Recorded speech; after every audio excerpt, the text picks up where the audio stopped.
A partial government shutdown is now underway, fueled by disagreements over the tactics of immigration, customs, and enforcement.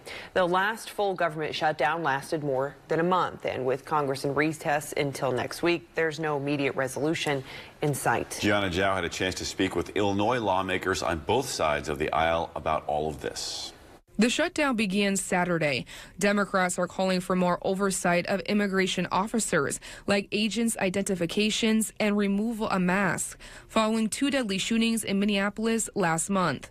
So far, Republicans have not agreed to those changes and argue the funding is needed to maintain border security and public safety. According to Associated Press, around 90% of DHS employees are working without pay. That includes ICE agents, but also Federal Emergency Management Agency workers and TSA agents.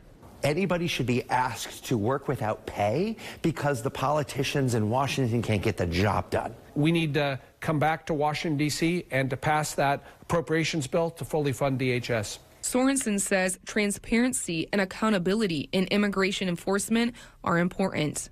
We need to see ICE agents that have the masks off. We need to make sure every ICE agent has their name on it. Every ICE agent has a camera that is pointing in front to make sure that they are abiding by the government and the law. While LaHood argues identifying the agents could put their safety at risk, LaHood says he supports the Department of Homeland Security's policies on immigration. I have real concern about those officers, if they're not allowed to wear the mask or appropriate head covering, that their families are going to be targeted, their children are going to be targeted, and so that will be another issue we'll have to deal with. Immigration enforcement operations like Metro Surge in Minnesota and Midway Blitz in Chicago have become a flashpoint of debate. They don't need to be in cities like Peoria. They don't need to be in cities like Chicago or Minneapolis, because that's where local law enforcement is doing a good job. I think the tragic incidences that we've seen in Minneapolis, those need to be addressed appropriately. That's why I've called for a full and transparent investigation. But both lawmakers agree that finding a solution to reopen the government